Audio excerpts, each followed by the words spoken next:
the guys I know that are still competing today and are good friends with me, some of them, will look at me now and say, oh, what's he talking about? He just didn't have it in him. He didn't have the heart to keep going. And I was saying the same thing about people that would say the same thing as I am now. Yeah. So it's like, it's hard to explain. But like when you're the other side and you're viewing it from the other side, you're like, oh my God, why are you doing that? Like, why are you generally putting yourself through that?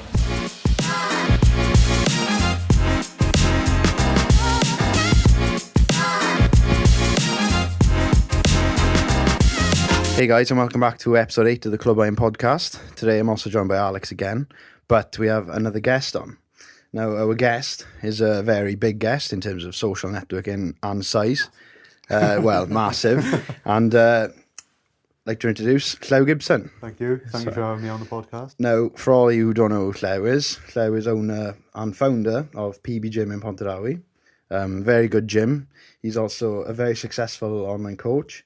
And he's very against vitamins. So yeah, Llew, do you want to tell the viewers? Thank you, boys. Thank you both for having me on the podcast. This is something I've always wanted to do. Yeah. I've always wanted to set up my own podcast, but being truthfully honest, and I'll say this at the start as well, one of the biggest reasons for why I've never actually gone for it is because, as you've seen over the last couple of years, my views on everything has completely changed. Like, back and forth. It's just fine. Yeah, and it's one of those things that I feel like, at my age, 23 years old, I'm not expected to know absolutely everything. So I don't want to come on a podcast because I feel like with long form, content, you're giving advice and you're talking about your life. So I feel like I want a bit more life experience first myself, before going on that. But I think what you guys are doing is great. You're bringing people on, you're having conversations. It is something that I absolutely love doing. I love talking. One of my favorite things. Funny enough, I don't want to ramble too much, but one of the things I do on my notes is I've got a page where I write down all the things that kind of make me happy. So if you're ever feeling a little bit down, that's a good idea. Yeah, I go to that, I refer to that, and I'm like, one of the things is have a deep conversation with someone. I like talking and going really deep. Well, that's what we do. We go really deep in all episodes. It almost like doesn't become a gym podcast anymore. No, we've got to let's dig into the bit. Depths of life. Yeah, like, what is life? I remember it was episode 2 was quite deep. For us, that was a very deep one, and not gonna lie, I can't remember episode 2. Instant gratification. Oh yeah, that was a good one. But it's good. It's good to have you on. It's been a long time coming, and we've obviously been to the gym and trained there. Yeah, we were there this morning actually on bank holiday. Don't shame us because obviously it's the Queen's funeral today. For training. Well, we go back in time to watch that, so we were there. We were there, and it was a good session, and it was nice to actually train and be in that environment because I think your gym's quite renowned for its environment, and all the members love it. And it's the best gym I've been to for environment. I enjoy training there. Obviously, a lot of people listening to this and watching this will have come through your pages because you're quite well connected. But I'm sure there are some people, very, very rare and unlikely, but there are going to be some people who don't know, who aren't familiar with your journey and what you've done. Yeah. So why don't you just go back a little bit in time and just explain to us sort of like how you got into training and your sort of fitness career from as far back as you want until now. Yeah. Okay. Where do you want me to start? Like literally. Well, you can start when you actually started training or when you started competing. Beginner games, if you want. Yeah. Talk about them. Those are the good days. The good days. Yeah. No, definitely. It's funny, like on that topic. And one of the things I spoke about with a couple of guys I work with coaching is people love to connect with the story and they love to connect with who you are. So personality, as we spoke about these days, is very important because people see through the bullshit. They see through how fake a celebrity can be. I had an article in with Wales Online. They came down completely out the blue. So it was a big moment for us as a gym as well. So I talked about that. And I went back about my story. So I did, there's quite a big write-up there. So I'll just talk about that briefly and about what he was talking about. So I started training when I was 14. It was basically off the back of having a major break in my leg in 3 places to the point where I couldn't walk. I wasn't allowed to walk for about 2 months. I was in a solid cast and they said it's not even worth risking going out and about on crutches and stuff like that because it went through the growth plate pretty much. And obviously being that young, I hadn't fully developed. Sorry, how old are you again? When this happened, so it was quite a while ago. Yeah. It was when it was about a year before that maybe because it took about a year to get back to fully being able to perform. And I was massive into football, rugby, that was my life, just like any of the boys from Boys' India, boy then, probably. yeah. Yeah. It was and it was what I wanted to do. I wanted to be a footballer, to be honest. Yeah. People always think it's rugby, but I was better at rugby probably, but football was what I wanted to do. So not being able to play that with the boys, it was a horrendous time. I didn't realise the impact of nutrition, and it was around Easter time, and everyone out of pity decided to buy me Easter eggs. I decided to eat every single Easter egg I don't that blame there was. you. Yeah. All of a sudden, a couple months later, I'm the fattest I've ever been. I've never been really fat before, but I was, very overweight then, and just disgusted with how I looked. Zero confidence, like to the point where like I've probably blocked out some memories genuinely from how bad I felt that time. But my mother reminds me of like what I used to be like, and I was just I couldn't do anything at that time, so I just got so fixated then with like I've got to fix my own body. That's when obviously the research came into it a little bit more. Started training. My dad took me in the shed. We had a few weights. That's how it started. When people were moaning about home training in lockdown, I was like, you can do a lot with that, because that's how I started for about the first 2 years. Obviously, I wasn't allowed in a gym anyway.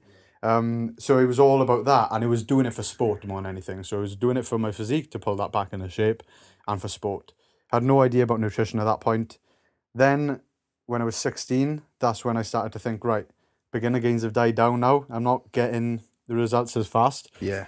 Started to realise the importance of nutrition. YouTube was getting really big at that point, with fitness industry really starting to blow up on Instagram. I decided to be one of those guys back then, luckily enough, very early on in the fitness industry. Started a fitness Instagram account under a completely different name because I was embarrassed. I didn't want the boys to find out because they would rinse me. What was the name? It was actually LG Aesthetics with like different like things class. on there, so they'd never find me. But in the end, the boys end up finding me and rinsing me. But yeah, you know what rugby culture's like. It's massive. You do anything You can't escape different. anything. No. Yeah. So LG Aesthetics was the start. So LG Aesthetics was the start. That Instagram got pretty big pretty quick, because it was a 16-year-old kid into the gym, actually getting in good shape at that point. I was really light at that point. I was like 70 kilos, like really light. So yeah, I was getting pretty lean. I realized the importance of nutrition, got obsessed with that.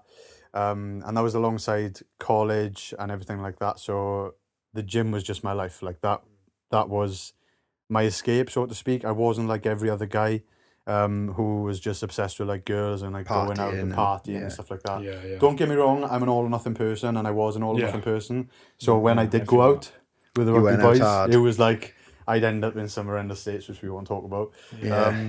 But yeah, so it was a very like confused time, like I think, growing up, like around the rugby culture. You've got like the rugby culture on one hand, then you've got this like this focus for nutrition and training has got to be spot on. Yeah. So it was like they both didn't go well together. It's difficult because you think you play rugby, but really that there's no focus really on health. It's just like fun, drinking during the game sometimes. In uni as well, you'd have like not the first team, they would be a bit more serious, but like the lower down divisions, they would just drink cans on the side of the pitch. Like, there was no thought of nutrition, at all.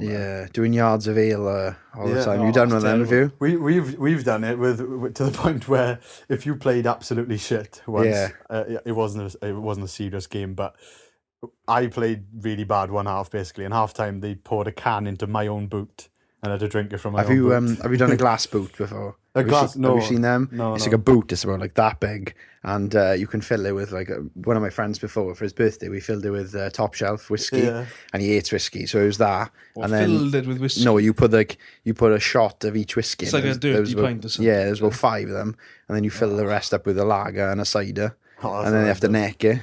But anyway, back to your origin story, as per se. I think a lot of people can relate to that, myself especially. Alex, you know me when I was younger. I was huge. Enormous. Like when I was, that's the reason I started cars, I'll give you that. Yeah, that's one thing that comes with being overweight. You did have nice legs. I think that story is sort of like relatable a lot, and I think a lot of people, overweight and stuff, because it's easy to be overweight nowadays. My God, you go to McDonald's, you can get a cheeseburger for 99 pence, but then you go to the shop, how much is can't anymore. What, McDonald's? So how much? It's actually it's cheap. Put it like this: it's cheaper to have a McDonald's than it is to have maybe chicken and rice or like a rather like clean meal. And I just want to ask, like, if you were to give someone advice when they were 16 who was maybe nervous about starting the gym or starting a fitness account, what would you say to them? That's a good question, actually, because at 16, you've got to put yourself in their shoes and you've got no money. You know, you're probably maybe in the last year of school or leaving school. You're very probably worried about what other people think at that point. My biggest advice to people at that point is, one thing I do wish I could go back and tell myself is that you are not judged because you're a young kid. You're young. Yeah. Like anything you do, no matter how stupid it is, couple of years down the line, people will look back and say, "Oh yeah, you were just a kid."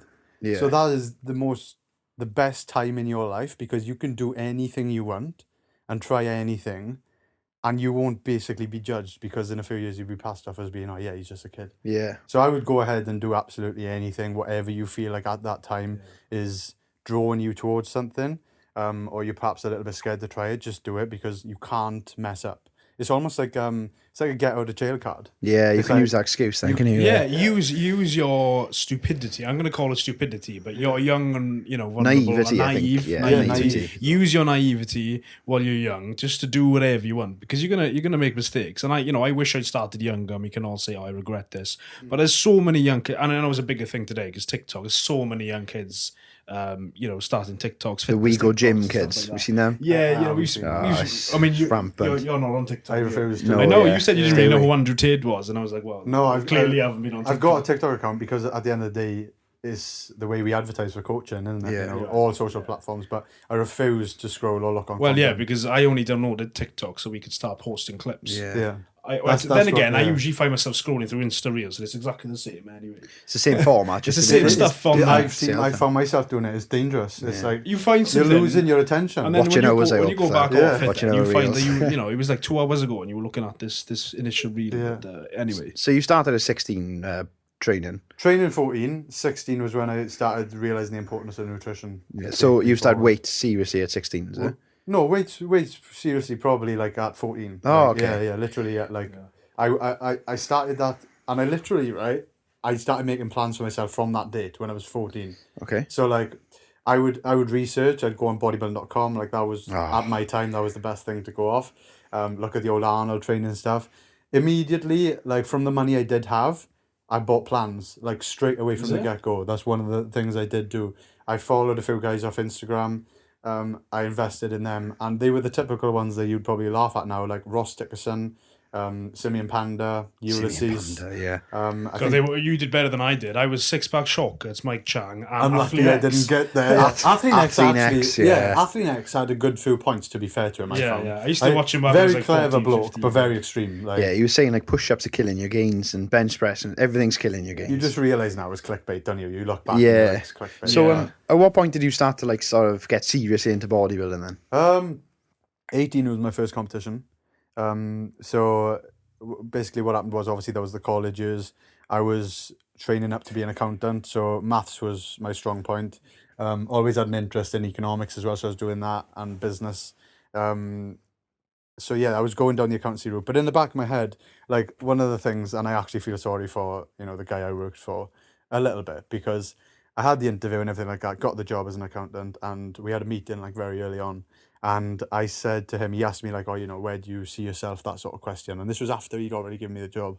And I was like, oh, well, I want to kind of do this and just earn a bit of money. And alongside, basically, I'm hoping that my coaching career is going to take off. Yeah. And he was like, you could tell, he was like, well, I've just given you a job like as an accountant. It's a serious profession. He was expecting, as you would with anyone, all in sort of Full on. to be for the accountant, and which you would. You'd Yeah. expect that. And from that moment, I could see in his face, I was like, right, I've done something wrong here now. Like, this is my fault. But yeah, so I lasted about a year and a bit in that I job. didn't know that. No. So Yeah. we didn't know about No, that. Yeah, no, see? no. Yeah, a lot Sorry, of people don't know, no. No. And yeah, so alongside that was when I did my first competition. That was my sort of entry into the game. But it was only off the back of me doing a cut anyway, filming it for YouTube, Yeah. just to do like a 12-week cutting series. We'll have to find that video somewhere.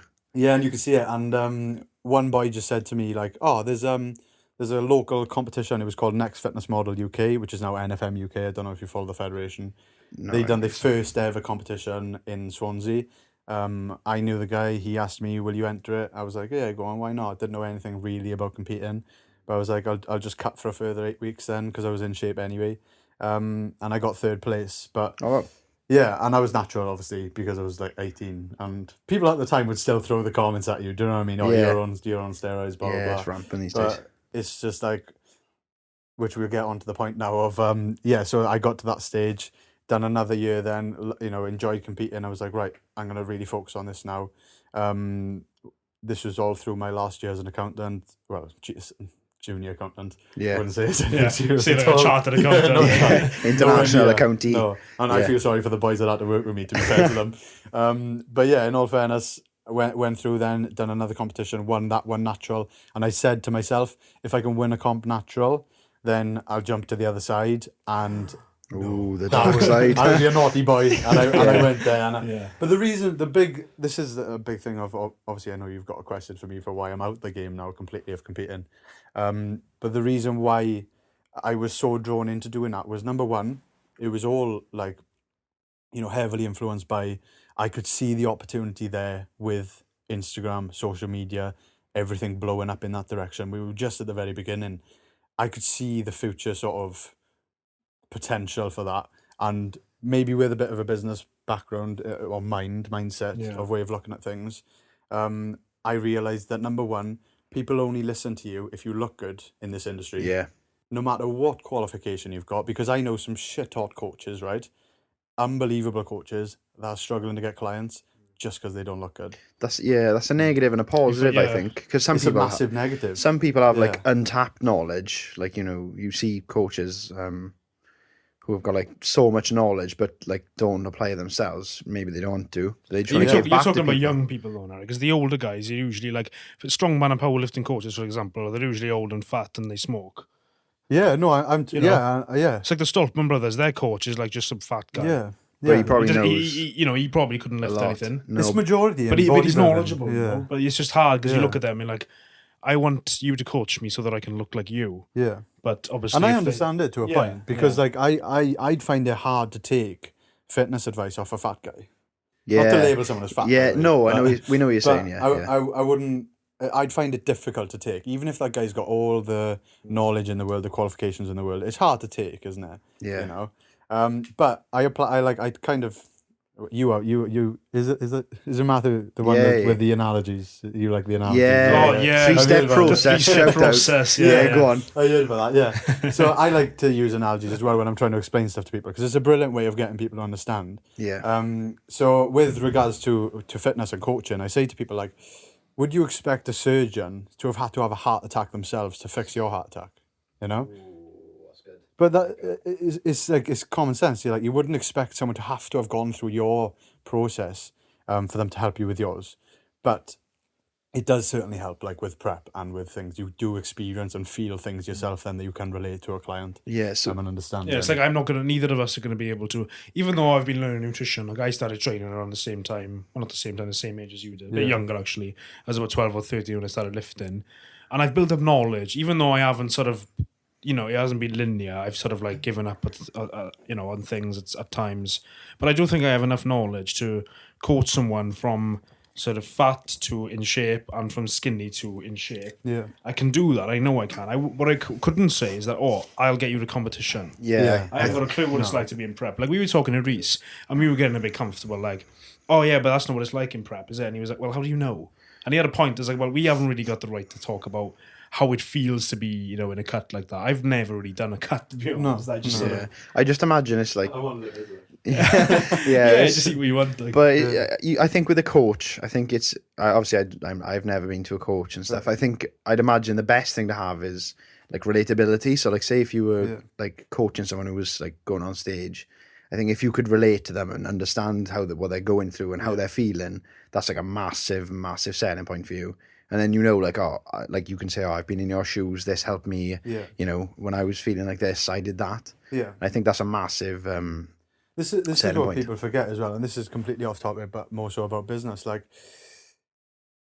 people are so egotistical in this industry where they're judging absolutely everyone. If you're not the absolute best and your knowledge isn't absolutely perfect, people will rinse you and talk down about you. Yeah. But you've got to remember who you're speaking to. Who's your audience, you know what I mean? As a coach now. So like you said, you could probably help a very overweight person get to being not so overweight or in good shape, yeah? Do you know why? Because you've been, or you understand what it takes to go from this particular point, so this step, say step 1, to step 2. Now, if you're talking about prep, that might be step 14 and step 15. Yeah. So to be in a position where you can actually charge someone money and say, listen, I can take you through this process. This applies to a business across the world. As long as you know how to take someone from a step that they are behind you currently. Yeah. That's all it is. Yeah, do you So know? they're following the journey from behind you. Well, yeah, and you're I did a looking back. podcast with someone actually, and he told me, Alex, you should do podcast coaching. And I was like, no, I can't. I was like, I'm not like Billy Joe Rogan or anything. He was like, well, you don't need to be. No, you just need to be more experienced than the other You know, guy. have you started a podcast? And I went, yes. Do you know how to start a podcast? Yes. Are you going to be able to help someone else start a podcast who hasn't got a podcast? Yes. That's and I could exactly charge what it money is. for that because I can do that well. What I can't do is tell you how to get 1 million listens in a month. I can't do that. What are you on about? We've had that. This one now. Yeah, what are you on about? Yeah, this is the turning point for us. That's a perfect analogy though. That's spot on because like I come in here now and I'm like, I wanted to start a podcast, so I'm going to be writing down exactly what we're doing here now. Do you know what I mean? Like I'm learning from you. And I mean, you know, give us a break though. I mean, we're just starting. No, I know that, but it is interesting though because that's perfect. That's exactly what I'm on about. As long as you know how to take someone from one step to a step that you know how to take them through, that's possibly behind you, then you're in a position of power.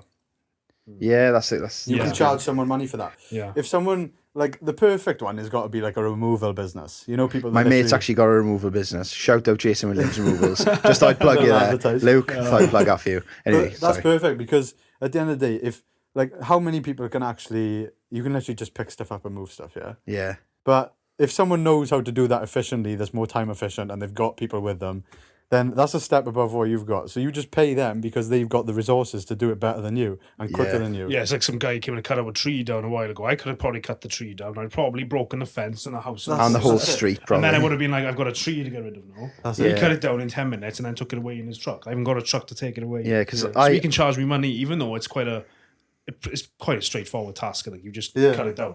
Yeah. But, you know, Yeah, because I was moving a table with my mum the other day, and I'm really pursuing this. You know? yeah, This is meant to be a gym podcast. and literally I couldn't move it because it was just really awkward, you know, trying to fit it around stuff. But then my friend Luke, who owns the removal business, he's moving like grandfather clocks. They're like 25k, and it just relates to that point. Like they've got that expertise, knowledge of how to get it done efficiently. That's it. And I think that like that's so important with coaching. Like even though I'm not experienced. Yeah, that's it. That's why what frustrates me a little bit. I don't let people frustrate me. You probably noticed that I just literally go on, I post, and as long as I'm speaking to my audience when I make my content, and I know they are going to benefit, they're having value. That's all I care about. I don't care about the backlash I get off people, whether they're saying I'm a little bit wrong here or a little bit right here. Yeah. I don't care because that's helping. I think. That's helping my audience. They are going to benefit. I know they are. So that's all I care about. Yeah, You know. I It think takes a certain level of understanding, self-awareness, Yeah, I was and gonna say maturity that, to do that. Because at the beginning, obviously, I've got a bit of experience podcasting prior to Clwb Iron, whereas this is all new to you, Math. And obviously, you were like, "Oh, what if people think this?" And so I think some people may have thought that I was like talking about them, but obviously, it's you just got to say what you want. Yeah. I'm not rude to people. I'm not mean. But I like to don't laugh. justification. What I'm No, saying is I'm I joking. want to make sure that I get my point across because I know it's helpful. Yeah. But I know that could potentially lead to somebody thinking that, oh, well, he's completely wrong on that, or that was said a bit aggressively. And then you were like, oh, maybe we should tone it down. And I'm like, but that's not authentic then, is it? Yeah, no. That's not providing the value that I want to provide. Even it might not be the highest quality value, but I still think it's helpful information. And that might not even happen anyway. Yeah, well, They may not take it Most to of them. the time, people don't care. No. People just scroll past I and get ignore guilty you. of that sometimes. I think like it's like, have you heard the analogy of like a ship on water? A ship only sinks because water goes inside it, not because it's around it. And I think like, I don't know, sometimes I care what people think, but then sometimes I don't. Like I'm very 50-50 on it because like I've gone through a lot personally, and it's just like shaped my mindset into like, I don't care. Like that's why this is born. Like I've said that as well. But I've changed that now. I do care what people think. I do care what people think about me, definitely.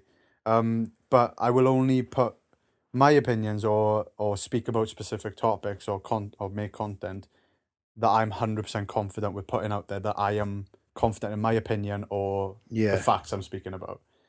So that way I'm like, then I kind of don't care because I know I'm comfortable with it, you know? Yeah, because do you find that with coaching, like, do you ever get, like, I'm not saying you ever second guess your knowledge, but do you find that, like, in coaching there can be a bit of backlash? Because, like, maybe someone else will say, like, I don't know, maybe another coach will be like, oh, Llew should be doing this that way or this the other way. Do you ever get like that, like backlash at all? I've never had it backlash to me, but yeah, definitely I'm aware of it. Shit talking about you, maybe. Yeah. Maybe behind my back. I've heard a lot of stories, don't get me wrong. Like the more successful and more aware people have become of my coaching or even the gym, this is the most amount of probably haters I've ever had in my life. But you know, that's what comes with it, and that shows me I'm doing something right. If I can walk into a gym and no one stops me to ask me for advice or stops to ask me about something that's going on, that's when I'll be worried. Does that happen a lot? You get stopped a lot in PB? Yeah, because it's our gym and because obviously of coaching online. And that's why I get my training done in the morning now, you know, when it's quiet and people don't want to talk at 6 a.m. anyway. Yeah. But I absolutely love that. That's one thing I will say is I love helping people and I love taking the time to always have time to talk to people. So if someone does stop me, I can generally give them advice or help if they need it or just have a conversation. I never want to be that person that has to walk past in a huff and like because I'm stressed or I've got so much going on. I don't get that vibe from you anyway. I mean, when we first met you in the gym, you just sort of quite... we'll use that now, thank you. Quite friendly, yeah. That's we literally shook hands straight away. For this. But do you think like that aspect of your personality carries over into like the gym atmosphere? Like that's why it's such a good place to train? Yeah. Because and it's obviously open. a lot of that has come from my upbringing as well, like, and you know, my family and our sort of, what's the word? I don't know, morals and stuff like that. Yeah. But yeah, at the end of the day, you strip everything back. You know, I don't want to go too deep again now. No, but you go strip for it. everything Go back for it. in terms of like money, success, what you deem as to be successful. All we have at the end of the day is people. And one of the best feelings in the world is being able to help someone else have a better day or have a better feeling with their own body because they're able to maybe get to a point they never thought they were able to get to before. That for me is invaluable. That's success. Yeah. Don't get me wrong. Like another reason why I haven't started my own podcast is because I'm very unsuccessful in the majority of my life, I would say. Whereas from the outside, people see a lot of what most people deem as successful, which is whether it's having a business or, you know, having a coaching business online or anything like that. Yeah, those bits are doing well, but I'm still got a lot of work to do, like on my personal life, you know, the amount of time I spend with family. That suffers because of the other things that are successful. So, yeah, I definitely don't feel in a position where I can say, yeah, listen to me, like I've got it all figured out because I'm nowhere near. Yeah, I've seen a lot of people ask you when you're going to start dating. Oh my God, It's rife on your Instagram. I've literally been there and it's been about 4 questions. Oh, Llew, when are you going to start dating people? But I think what you said, your answer was really good. I haven't heard your answer. And it was something to the extent of you feel like you can't dedicate enough time to them to give them value, so you don't want to do it, I think, or something like that. It was along those lines. Yeah, so basically, like this moment right now in my life goes back to similar to what I said about the 16-year-old. I still feel like I'm 23. I still feel like I'm in a moment in my life now where I can live my life now for a short period of time how I don't want to live it in future, you know. I can be very unbalanced and give everything now to my businesses to make them into something that I can be more balanced with long term. So you're sacrificing then, are you? A little bit of sacrifice really for long term success, better lifestyle maybe. So I wouldn't expect a girl I meet now to put up with that from the get-go. Like, it's not as if you've already been in a relationship. I mean, it's not, there probably are people out there who, you know, would love to support you through this, but obviously you're that's why I don't you're going to be spending time looking I don't need for support.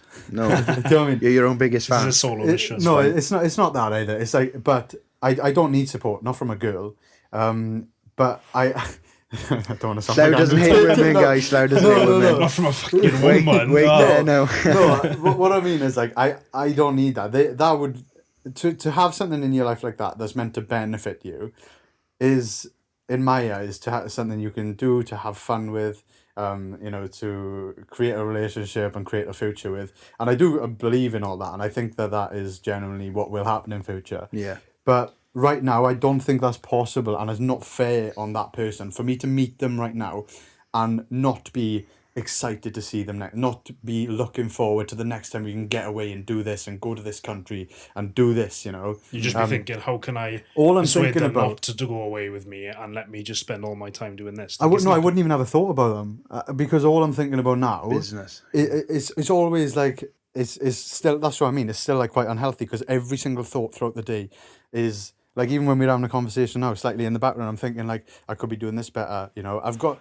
It's hard to say, but there's a lot of things that I want to do and want to work on and want to implement into these. So do you feel like sometimes you're like sort of thinking so quickly, trying to move on from things? Because I'm kind of wondering why you stopped competing. Yeah. And I know you kind of answered it earlier, but like, why did you actually stop competing? There's a bit of a... You want to go into this? This is a bit of a hole. We don't have to go into it now if you don't want to. I'm going to lose all my following and friends. No, I'm joking. This is a safe I was just thinking because obviously, you're 23. Yeah. And you did really, really well, right? Like really, really well. You were in fantastic shape, and you had a massive, massive success ahead of you if you pursued that. Yeah. So obviously, you said like you've got a lot of time you want to put into the business. You want to go all into that, and build your online coaching, your social media, etc. But is that the only reason why you stopped competing? There must be something else. No. Right? Enlighten us then, Llew. I've never spoken about this. So okay. Well, again, you don't have to go into this. No. Deeply, you can say whatever. I'll speak about it. Like, I've never had the opportunity to, because one of the biggest things about social media now, and with the introduction of TikTok over the last couple of years, is people's attention spans have just gone. Scroll. They've gone down from, like, we started with, you had 15 seconds on Instagram videos. It went up then to 60-second videos. We could do that. Then we could do like maybe, IGTV, where you could actually put more long form content on. No, they just let you put whatever TikTok has come 10 about, minutes and it's just gone. People don't want to watch unless they're hooked after 1 second now. It's literally 1 to 2 seconds, and you've moved on to the next video.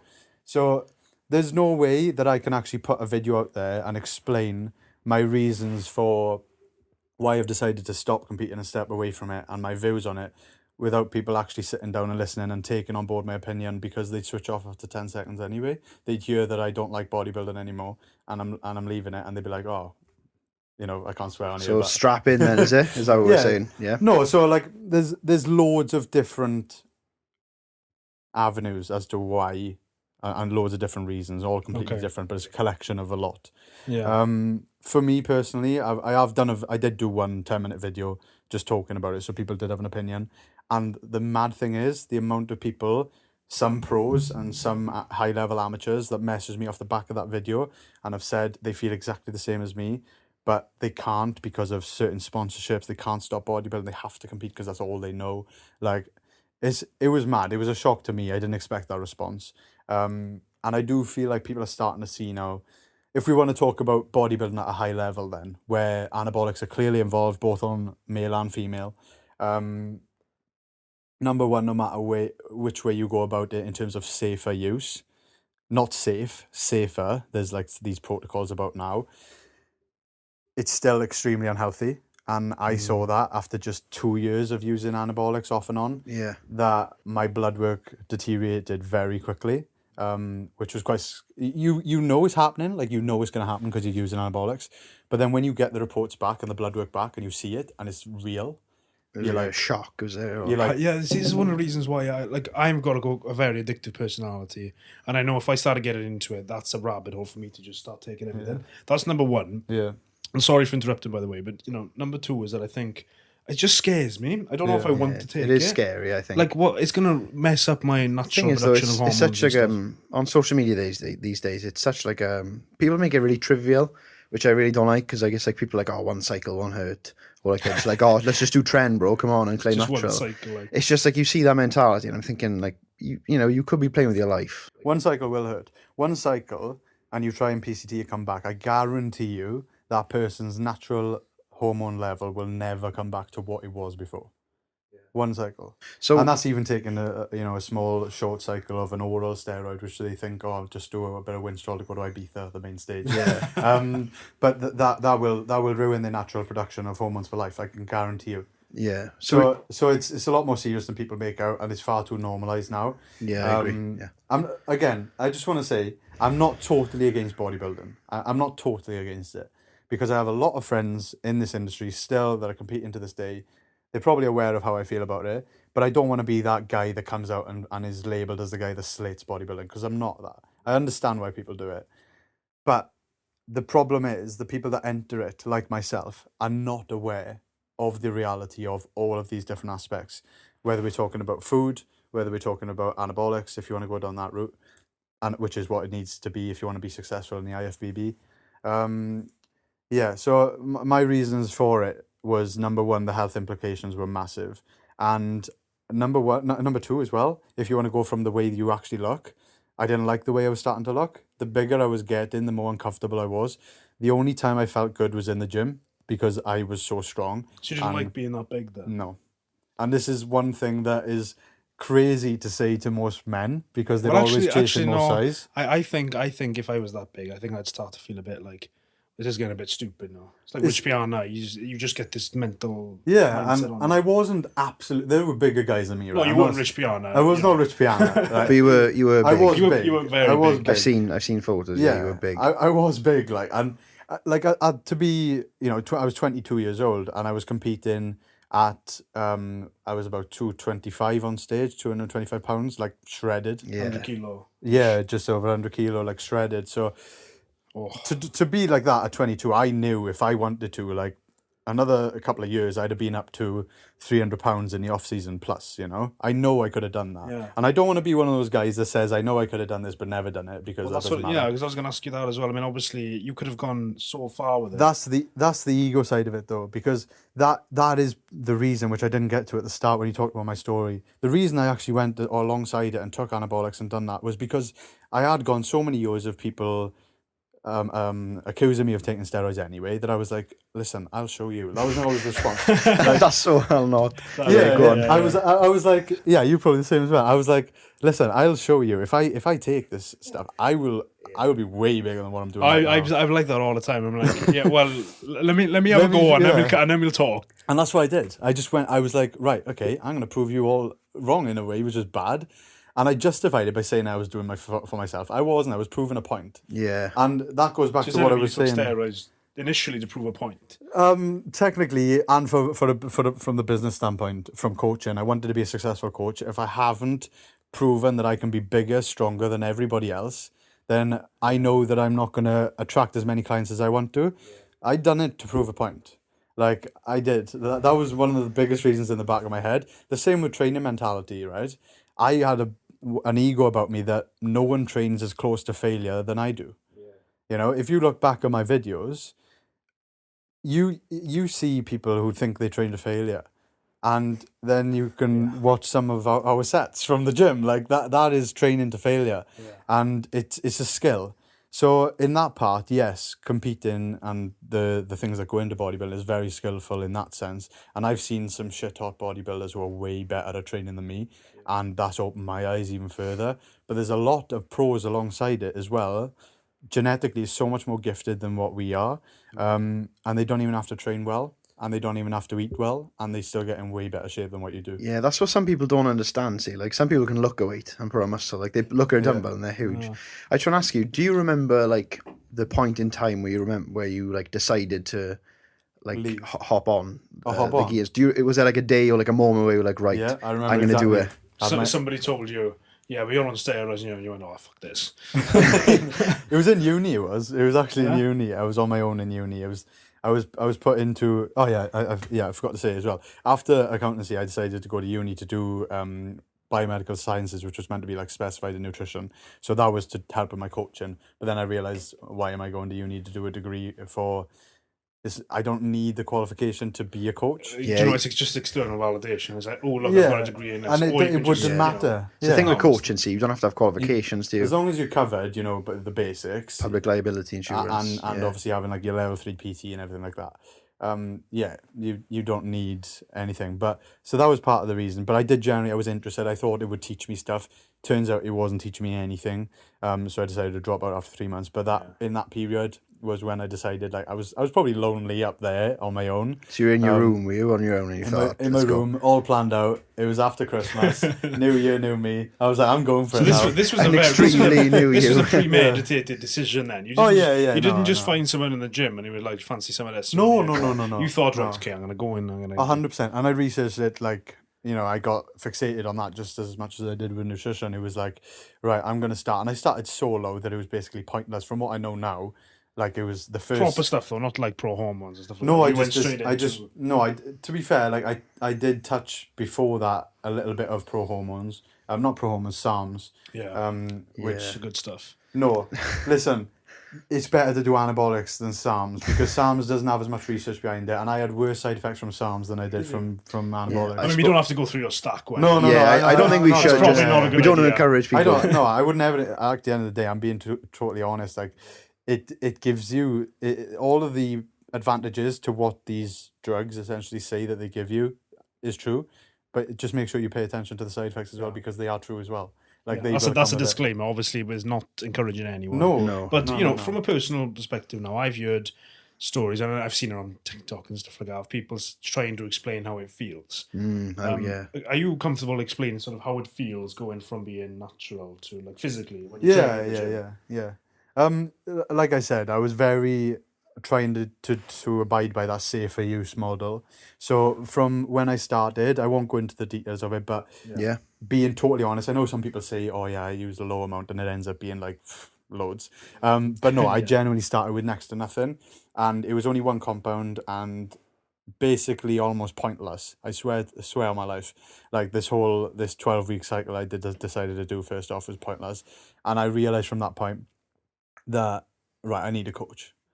I need a coach now. Like, I'd worked with a few local coaches before in the past, but I was like, I need a coach who knows what he's doing, who can look after me. It's my health. I've got to invest in this. At the end of the day, right, people will pay how much money for like a hair transplant that means a lot to them because their body, like, girls will pay for boob jobs like 7 to 10 grand or something like that. Teeth. Because it makes a lot of teeth. Yeah. Like, boys getting the teeth done. I've got nothing against it. At the end of the day, if it's going to give you confidence, if it's going to make your life, your body better for you, go for it. Spend your money on it. That's what money's there for. But when it comes to like coaching, physique development, people are like, "What? I'm not paying you £200 for a program." It's like, well, if I break this down and say to you, right, this is going to make your life 10 times better. You're going to feel confident for the first time. You're going to be stronger and bigger in terms of muscle size than the majority of the population. You're telling me that it's not worth paying for, but you'll still go to the Turkey and get your teeth done. It's because going to get your teeth done, getting hard a good work, job, it's instant. That's a good point. I didn't think you can buy an instant gratification, whereas what they know deep down in themselves, they've got to do the work. But they know deep down in themselves that this, when they come at the other end of that program, they know they're going to be better than they would have been with any color teeth, whatever you want. But they know that. I think, oh no, I'll just get this, I'll get that, because they know they have to work for it, as you said. People shy away from hard work. It's that long-term gains, which are much better for you and more sustainable, versus instant things. You can get your hair done, you can get your teeth done, you can get all sorts. You can jump on steroids. I mean, there's different. Obviously, there's different reasons why you would. But I personally. What the hell is that? It's my bag. I thought it was a rat. Oh shit. Yeah, so I thought the best thing for me was to invest in a coach. Make sure that, number one, there was only one coach in my eyes, genuinely, that was completely different to the rest at the time in the industry. Everyone else was, again, you would judge them off the way they looked, and that's why they were successful. You knew that. I could see through that. Like, they may be very knowledgeable, but they were very much using their own methods. For example, Hani Rambod with FST7, coaching Phil Heath, who was current Mr. Olympia at the time. That was very much, it was a marketed program. It was called that for a reason. Number one, it's called fascia stretch training, FST7. That's why it's called that. And you can't stretch fascia for a start. So I knew that they were using these terms in the industry at the time to try and sell a product. Yeah. And that's not the type of coach that I wanted to go down. Again, I can't slate him because he's coached Mr. Olympia. Is a big deal, though. And he's a massive, yeah. It was just a way for him to sort of get more... Yeah. He's a businessman as well at the end of the day. Like, and again, I'm not trying to slate these guys now because who am I to say anything? But anyway, I wanted to pick someone that kind of I resonated with as a personality And that's why I ended up going with, I decided to try and reach out to Llew Kaufman, who was part of the Muscle Mentors at the time.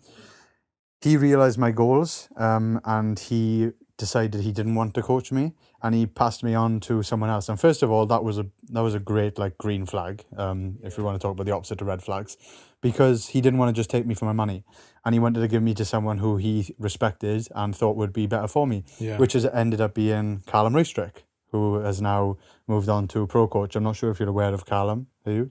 I've heard of him, no. Right. Okay. Well, anyway, he's on the route now to being one of the best coaches of all time in bodybuilding. Oh, wow. I feel like I should know what this is now. Yeah, it's a big deal. I'm surprised if you look up. Should we do that again? Oh yeah. No, look up pro coach and look up the him and his team of athletes at the moment. Yeah. And I was very, very, very fortunate at the time, because this was back in 2019. I'd be passed on to him. He was a very expensive coach even at this time, but he didn't have a massive amount of successful competitive athletes at the time. It was very much men's physique guys. It wasn't bodybuilders. He had Josh Bridgman with him. I'm not sure if you're aware of him. Yeah, no, Josh Bridgman. Yeah. So he's still got Josh now, but those were the big names they had. He didn't have massive names. So I had a lot from him. He gave me a lot of time. You know, he did give me a lot of time. I was one of his only like bodybuilders who possibly he seen had potential. So he did give me a lot. And it was the best investment I've ever made in my life, being coached by Callum. And we worked together for 2 years, all the way up until my last show, pretty much. And the things I learned from him are honestly like invaluable. I've essentially like been coached by which will be one of the best coaches of all time. He coached Brandon Hardin, didn't he? He still coaches Brandon Hardin. He's got Mark Hector now going to the Olympia. He's got what's his name, Rob Taylor. So he's got like a lot of big names. Proper big names, yeah. Big names now. And I seen that happen towards the end of like when I was working with him. So over the 2-year span, he'd gone from basically no name, like a few thousand followers on Instagram, to now this massive name as a coach. Yeah. You know, thanks to the guys that he's worked with pretty much. But his knowledge and his ways about coaching is unbelievable. So that honestly has allowed me to be such a good coach at such a young age. And that's what I put it down to.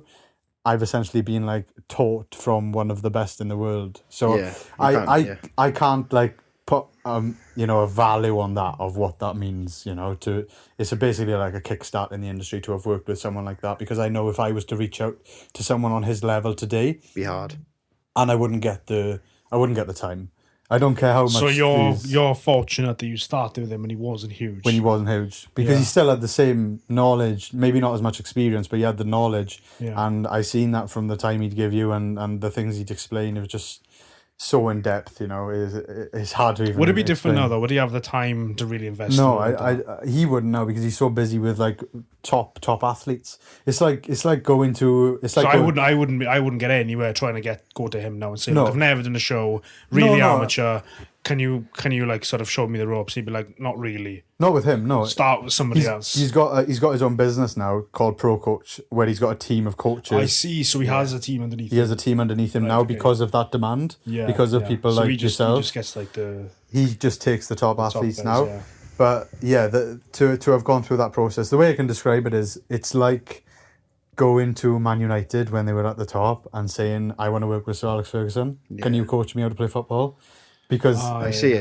Yeah. But imagine working with Sir Alex before he was Sir Alex. Yeah. Imagine working with Alex Ferguson. It's like investing in a stock, really. It's like just being lucky, though. It does seem I to be didn't know he was going to be that good, but I just hit the jackpot pretty much. Pure luck on that part to have been taught by one of the best now. Yeah.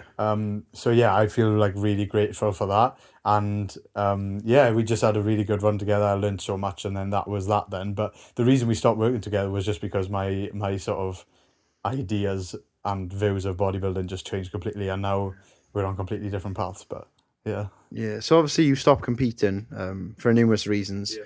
I just want to ask you, like, what was the moment or like light bulb moment in your head that you were like, right, this isn't for me anymore. I want to do something else. Because you've obviously dedicated all your time now to building PB Gym and your coaching. Yeah. So what was that moment you sort of knew this isn't for me anymore? It happened the day after competing at the Arnolds. So I competed at the Arnolds, I don't really want to talk about the experience, to be honest. At the Arnolds, it wasn't great. Obviously, they had a massive team of amount of competitors at the Arnolds. It's the first ever Arnolds UK. I went on to win my category in the juniors, which was one of my best achievements so far. That's a huge achievement. But the experience there, I didn't enjoy it. I didn't get that buzz. Like, I talk about rugby a lot, and the feeling you get from winning, the feeling, the nerves you get from going out on the pitch, that you can't beat that feeling of winning. Yeah, I know that feeling from fighting. Yeah, exactly. Any sport, It's an ultimate high, It's like you can't replace that high. You can't. Not when you've put so much into it. But I didn't have it. Even from winning nothing at all. And that was the moment I knew that obviously this isn't right anymore. And you need that because when you're in bodybuilding, what are you striving for? It's like, because it's not always a comfortable experience, I'd imagine, when you're that lean. And you say it's got to be that in your heart, and if it's not there, then it really is just pointless punishment, really, isn't it? And I think that's what it come down to as well. I started to realize as well that I wasn't doing this for me anymore. I was doing it more so because it was fueling my business. Yeah. The attraction I was getting from it, and I realized I don't actually love competing anymore. It's not for me. And to be honest, I would have stopped there and then, straight after, if I hadn't committed and made such a big announcement and series on YouTube about me going all the way to the British finals, which was 2 weeks later. The PCA British finals. So I was like, I'm going to just run with this and just complete what I said. But I swear to God, every single day after that Arnold's, knowing I didn't want to do it, going through prep for another 2 weeks after already doing 26 weeks of prep was it was hell. It felt horrendous, because I didn't even want to do it. I was just doing it because I said I did it. And once I've said I'm going to do something, I'm going to do it. But yeah, I ended up coming second in the British in the end, which was a result I wasn't happy with because I generally thought I should have beaten them. But that was, it comes down to judgment and bodybuilding, and it is what it is. So yeah, the guy looked great. It was just very, very close. I was 20 kilos heavier than him, but he was very good in condition. Anyway, we won't go into that. But yeah, so that was the end of that then. But my decision was made after the Arnolds because I knew. So you decided you weren't going to pursue this, and yet you still continued because you'd said committed that. I respect that a lot because that must have been sort of follow your followers, because the whole reason you were doing it for to make a connection with. But more so, that was not for them. That was a commitment that I'd made to myself. I'd made a statement saying I'm going to do something. If I'm not going to follow through, what other things am I going to not follow through on? I respect that a lot because imagine the feeling. Obviously prep, I've never done one. Yeah. I can imagine prep is very difficult every day. What I'll say, I tried to peak 5 different times in that prep, actually 6, including a photo shoot, right? So for your body to go up and down in that period when you're already stage condition and hold that stage condition then for about 12 weeks, which is a full prep for some people. The way I can describe it is at my point, that this is generally how it was for me. Any movement in the end that I would do, my muscles would start to almost cramp up, spasm, where it was almost even if it was reaching for a glass or trying to get out of a chair, my body was just shutting down. It was just not functioning well. My strength somehow, because I prioritized training window, and that's what I just kept my energy for, was still good, surprisingly. Even towards the end, my strength was all right. But every other hour of the day that I wasn't in the gym was horrendous. I had no life outside of it. I was just, all I could think about was food, to the point where it was obsessive. I had to watch food videos and everything like that, which didn't help. And it was, again, That's just torture. It was a weak mind. It was a weak mind. You become weak. No matter who you are. You almost lose control then, I imagine. You are a person that you don't want to be. And that was that for me. In the end, I talked about, I said, in business, being in the gym, being present for people and helping them, that started to go. I started to develop an attitude with people. I started to be, snappy and just the person I didn't want to be. Yeah. And I knew that if I was to pursue a career in bodybuilding, for one, that would actually be part of me, because being on prep, that is what comes with it for me. Not for everyone, but for most people. I was not prepared to sacrifice my life as a person to do that, just to compete for something that wasn't giving me anything back. Yeah. And even you go all the way to the top then, let's talk about bodybuilding, the reason why I kind of don't agree with it for most people. If you go all the way to the top, even pro bodybuilders, pro athletes, if you look at them and you get to know a lot of them, their relationships, their actual lifestyle outside of their career, it's normally not very good. It's very unhealthy from a relationship standpoint. Depends on your, mechanics of your own relationship and what you expect. But you're so selfish in this sport. I'm selfish at 20% body fat. I can't imagine what I'd be like. It's so selfish, right? And they say, and they try and justify it now because of social media. There's almost like this cult where only surround yourself with like-minded people. They create these places like a Where particular you can gym. be selfish and it's accepted. Yeah, where you surround yourself, and that's the part of it. Like I was the same. I went through it, and when you're in it, you will not understand. You will look at people like me now, and I know they will be doing this, and I don't blame them for doing it. But the guys I know that are still competing today and are good friends with me, some of them, will look at me now and say, "Oh, what's he talking about? He just didn't have it in him. He didn't have the heart to keep going," and I was saying the same thing about people that would say the same thing as I am now. Yeah. So it's like it's hard to explain, but like when you're the other side and you're viewing it from the other side, you're like, oh my God, why are you doing that? Like, why are you generally putting yourself through that? But they are surrounded by only bodybuilders, and the only people they talk to, their girlfriends possibly compete. Everyone in their life competes. You do see that a lot, because that sometimes is the only way that they can find someone who understands. But it's not right. Yeah. And I feel strongly about this, and I've never spoken about it, but it's not right. You're not living a good life. Your life is devoted around that 1 or 2 hours a day that you train, and then maybe once or twice or multiple times every couple of years when you eventually do a season, because you've got to take a couple of years out to make genuine improvements, unless you slam a lot of PEDs in the off season. Yeah, you need time to make improvements, right? So these people that compete every year or every couple of years, that's all they're doing for, and they step on stage once or twice a year for a judge to tell you, right, yeah, you still need to bring your arms up a little bit, or that guy looked better than you. So you're telling me you could take like a decade to get in shape, and then you're too old. And that's why they respect it. That's why they say they respect it, because they're like, it takes so much time, and you've got to be so dedicated. Yeah. It's like art. And there's some people then that are, I feel like I'm rinsing everyone now, but I'm not. But there's some people then that just get we'll tag everyone that we've insulted. No, I don't. But they feel so attached to the viewpoint of, I work harder than everyone, I train harder than everyone, I diet harder than everyone. I'm like, come on, like, why? Who cares? So do you feel like you've had your eyes opened from stepping away from bodybuilding? Yeah, I don't like using that term because people are like, oh my God. It's like, woke, it's very woke. But do you feel as if you've had a change in perspective since you stopped? It's like it was for me, it was like all of a sudden bang, and I'm like, it was like stepping back, and I'm like, what am I doing? Yeah. Why am I doing this? Did you struggle with anything when you stopped competing? Did you struggle mentally with anything? I'm still struggling now. That's part of the reason. You feel a lot To be fair, I'll give a shout out to one of the girls I know pretty well, Danny Bosworth, and she's got this this business essentially called the Flourishing Competitor, which is built around giving people a platform to step away from and step onto when they leave the competitive scene or bodybuilding scene. And there's no one else doing that, especially for men. There's no one doing it for men. She's more focused on women, obviously, but it's one of the best things ever, because they make reels, really funny reels of exposing typical things that happen in bodybuilding that people deem as acceptable. For example, walking past a mirror and the first thing you do is flex or pose, or going out on a meal out and everyone's eating a meal and you're eating a Tupperware box. You've taken your meal to a restaurant and you're eating out of Tupperware. No matter who you are or where you are in the real world, you don't need to do that to achieve a certain level of physique. And that's part of my coaching. My slogan is I want to help men get strong and as much muscle as they want, whilst enjoying life and enjoying a good social life and eating food and going out for drinks if they want to. That's part of my coaching. That's what I want people to achieve, because that is possible. It's no bullshit, sorry to swear, but it's, that is possible for lifestyle. For competitive bodybuilding, that's not true. You can't do that. You really can't. Unless you've got God-given genetics and you're part of the elite. You can't do that and be the best.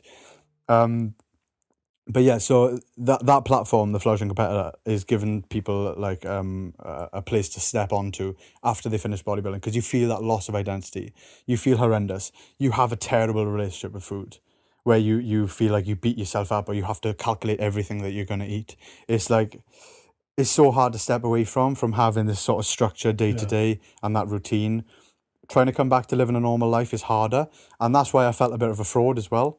sorry to ramble on, but like there's so many parts to this, and I felt like a bit of a fraud because for years people would tell me, they'd be like, "Oh my God, you're so amazing. You know, you don't go out, you don't drink, you do this because you're so dedicated towards it." And I would take it, like I wouldn't thrive off the positive comments. I'd be like, "Oh, thank you, you know, that's a really nice thing to say." And you'd have that constant sort of gratification.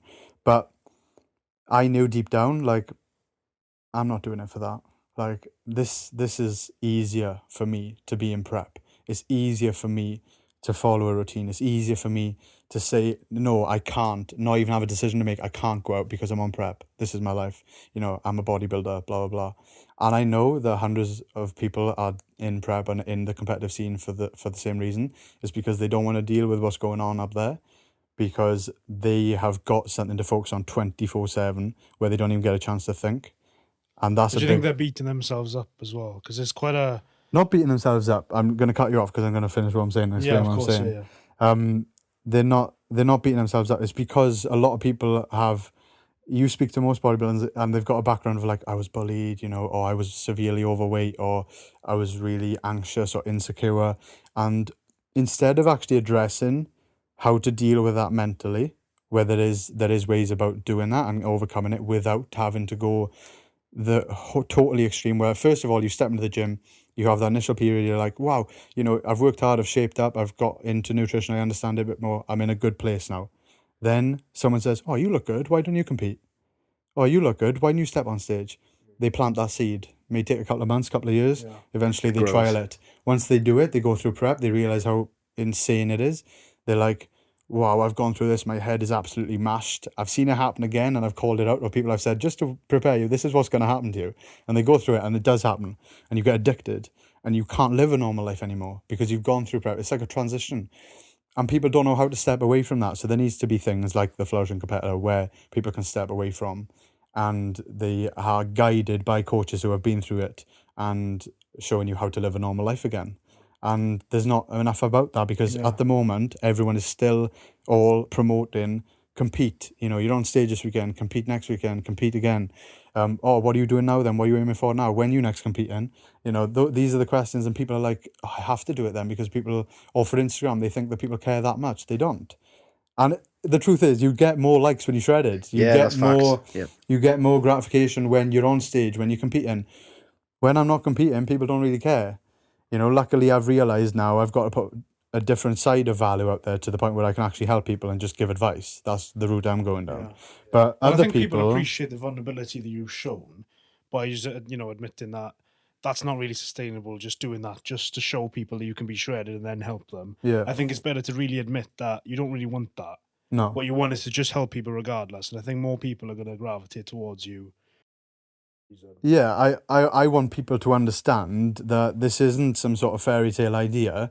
You can live in, not just after a cutting phase, but for the rest of your life. You can reach a level of physique, a certain level of body fat, a certain level of muscle mass, and live like that, not just after a cut, but forever, while still being able to go out and still being able to have a few drinks or go on a stag do or go on holiday.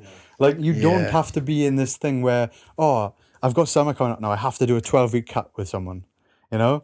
Imagine that every single year. You've got to find a new person to go on a 12-week cut with. No, why don't you just understand how food works, how training works, and just have that for the rest of your life? We're just saying that, like, there's a ton of reasons of why I've personally stepped away from competing. You know, obviously we talked about the psychological reasons for why a lot of people do compete, and the reasons for why people still feel like they can't step away from bodybuilding. And not only that, when you take the anabolic side away of it as well, and the PEDs, you've also got, even from the natural competitors, which I do admire a lot as well, because I know a lot of them personally.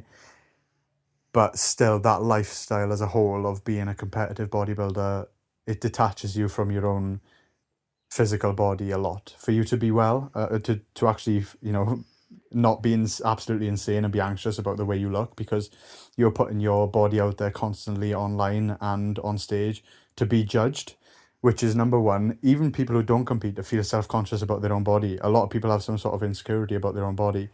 And then you think that you're putting your body out there to be judged by other people. I don't think people are aware of what that actually does to a person. And I'm not talking about people being weak now. I'm just saying genuinely, you are constantly being judged on the way you look. That does detach you from your own I can body. imagine that. Just thinking about it. Imagine stepping on stage and then somebody's looking at your most, you basically getting naked and somebody's looking at you and trying to figure out whether you It's look like a nice or magnifying not. glass coming Yeah. across It's your literally body. like, it goes against sort of our morals as human beings when you think, I mean, I'm not saying like this is obviously a very strong point. Yeah. I think bodybuilding's fine. I quite like it. But I just think if I was out there now, I can imagine like a judge looking at me and just feeling vulnerable and thinking, you're judging every inch of my body. It's not so much feeling vulnerable, but what I would say is people detach themselves to then not feel vulnerable. Do you know what I mean? Like psychologically, you do become numb to whatever someone says, whether it's good or bad about your physique. And let's not forget as well, you're not just being judged as how you look. You're being compared to someone else. Like it's everything what we teach people not to do, isn't it? Like if you want to be a confident person, don't judge yourself or compare yourself to others. Just be happy with how you look, and obviously work to be better, but don't judge or put yourself against others. I disagree. Would you? I think you should always compare yourself to other people, but I don't think you should This is interesting. Well, but you shouldn't look for other people and think, oh damn, I wish I was like them, because that can be really destructive. And you shouldn't always look at somebody who you think is better than you beyond just their physical appearance and think, oh, he's doing well. You don't know really what's going on with that person. That's number one. But, I think you should compare yourself to other people, because otherwise, how would you get better? If you only look at yourself, you're like, oh, I could get a bit better. But then if you look at somebody else who's a similar age to you and who's doing much better, you're like, well, actually, I should be thinking about pushing myself further again. But if you're not around people and comparing yourself to people who are better than you, then how are you going to know where is next to go? I agree with what you're saying on the point of like comparing yourself to others, like in terms of you need to realize like what the levels are and what's possible maybe. Yeah. But I also disagree with what I just said, because like why would you need to compare the way you look to someone else? Because surely that isn't good for people mentally. No, I think that's what you sign up for, isn't it? When you with bodybuilding, that's kind of like signing up. No, that's what I'm saying. Yeah. That's what I'm saying. It's not healthy, because for bodybuilding, that's what you have to do. You have to compare. Yeah, I agree. If you're talking about bodybuilding, you have to. You're putting yourself in that zone now. Funny enough, I had a conversation with a girl who's not a client of mine, but she's a friend of mine, so I can be brutally honest with her. But she basically asked me for advice on, like, she's competing soon, and she was like, "How do I look?" And I said, "Well, your glutes are a bit small." And as a girl, that's the last thing you want to hear. That's the last thing you want to hear. Yeah. No, but that, and I said, listen, I can either be one of those friends that just says, yeah, you look great, you look fantastic, which she does. And any girl would kill to look like this girl, right? But because she's being competitive and she's going on stage and she's going to be compared to others, I'm saying, well, listen, that's what the judge is going to say. So I'm going to tell you now, be prepared for that feedback. And she knows, and she was like, okay, I'll take it on the chin. But I knew deep down that hurt her, because, and that's what I mean. So you can't go out and compare yourselves to other people in normal life, because you will feel shit. There is always someone that's going to look better than you. There's always going to be someone better than you. So if you do that, you're never going to feel great about yourself. Well, there's only one person in the world who is the best at a certain thing. So you're almost likely to ever be the best. So there's no point trying to go up and up and up and up and try and be the best. But at the same time, it goes back to what I said. You've got to try and understand that there are people better than you, which means that you need to work harder to get better. If that's what you want. If that's what you want, if you want to be competitive in that bodybuilding, But like all of my clients now, none of them are competitive. So I have a lot of people that obviously come on board with me and invest with me because they're insecure about the way they look. Like when I talk to them, we find ways of motivating them. If you're talking about motivating to work harder, that doesn't involve comparing your physique and the way you look to other people, because that will always be there. If you instill that sort of reason and that sort of motivation of like, right, you've got to look for the next thing now. Who's better than me? Because I can strive for that. That's my motivation. That never stops, because that's what you've taught them. Whereas if you teach someone, right, I've got to look at myself. What do I feel looks good? Point out the positive things first, but then what do I feel could do with work? Not from judging against other people, but from just thinking of what you want to try and improve. And over time, it gets there. But at least then you've still got confidence in knowing that, I've just pointed out a lot of positive things about myself. I still look great. On your morale and your mental health. I mean, that's the most important thing. I feel like if you went with sort of my perspective on it. I mean, it's very surface level. I didn't dig into that very much. There's a lot of things underneath that. But it can be destructive. I can imagine that really, really messing with people's heads if you just think, I've got to be better than that person, instead of actually thinking about, well, what do I like about my body first? And then you think, how can I personally be better in myself, as opposed to how can I beat these people? I think that comparison, like obviously, if you compare yourself to someone like not close to you at all, like if I was to compare myself to like you on stage, like last year, I'd feel like crap. But like if I compared myself to myself from like the photo I showed you earlier, then I'd find joy in that. And I think, but there's a level of, it almost creates competition. I think competition is healthy. Yeah, I agree. Well, yeah, neither of us are looking at photos of us and thinking, right, let's compare it to Llew's stage photos. There's no point. No, but I think comparing yourself like to everyone all the time can destroy you mentally, and but it does rot away. And that's what I'm saying, is that's what bodybuilding promotes, and like I agree with you. I still love bodybuilding for what it is at the top level, because you've got people that are aware of what it does to you. Yeah. They're aware of all this. They might have had years of experience, but because it's actually becoming maybe more popular now on an amateur level, where just day-to-day people are going in to do it because I just want to tick that box, I want to do it once, I want to compete once. They're unaware of all of the things they're going to go through, and that's all I'm talking about, is saying like, if they're already insecure, which is what has drove them to get into the gym and change their physique and develop their physique, then that insecurity is really going to grow and be shown on prep. That's what I'm talking about. A lot of people then get addicted to prep because a judge has just told them, no, mate, you lost place because your legs are shit and you look like you haven't got a chest. They're going to then be like, oh, right, okay, so I've got to grow my chest. And they come back the next year. They might have gone up a placing, but that's the cycle. And then you get lost in that because that's the group you're among. You're among all the competitors. Hang on now, take a step back. Just do this to, feel good and be a part of your life, but not all your life. Yeah. That's all I'm saying. So do you think then that there is something maybe the different federations can do? And I know you haven't been like shitting on the different federations, and you won't either. But do you think there's any sort of additional support maybe that could be made available for especially amateur athletes that don't really know what they're getting themselves into, don't really know that they're going to be in this mindset that they're not aware of? Like, is there any extra support you think, or any changes that could be made to help people? The thing is, at the end of the day, it's a business, isn't it? Yeah. They are not going to promote people leaving it. They're not going to. The federations, they charge for you to compete. They charge per category. They charge for your membership per year. They make money from you as a competitor, right? You don't make money from them. You only earn money, a small amount of money, if you're on a pro level and you win shows. And that's like talking about being the top 1% anyway. So you lose money in by competing. Yeah, well, right? it's not a very lucrative sport anyway, is it? No, it's not. It's expensive. It's a very expensive sport. But what I'm saying is, no, there's no support, because the supplement companies are all promoting bodybuilding. They have, bodybuilders on their front page, on their products or whatever. There's nothing, like you said, as an exit plan from a competitor. So when they're in that space, when they've gone to that level, I am a competitor, I compete. There's no even thought of like, well, should I stop now? Should I just move on with my life? Should I do something else? Because no one's promoting it. So yeah, there's a massive gap in the market in that sense. And that's why I think, like, to be fair, with Danny and the Flourish competitor, that's the only thing. Yeah. But it's for women. That's fantastic. Yeah, they've done it mainly for women. But there's nothing for men. There's nothing for men. Maybe that's a market you could move into, Llew. It could be. It could be. I know. It could Comment down below if you want to see this. No. But no, in all fairness, like I'm very happy with the audience I'm working with right now, but like... But you can't do everything, can you? No, that's pointing things out, really. And that's one thing, if you want to talk about that from a business point of view, like you can't be a jack of all trades and a master of none. You've got to be good at one particular thing. And that can be even as a coach. Like, you have PTs, and the reason why they are so struggling for clients is because they try and say, I can help everyone. It's like, yes, you can help everyone, but if you want to be known for helping, for being very good at what you do, you may as well become good at helping one particular audience, one particular person. Yeah.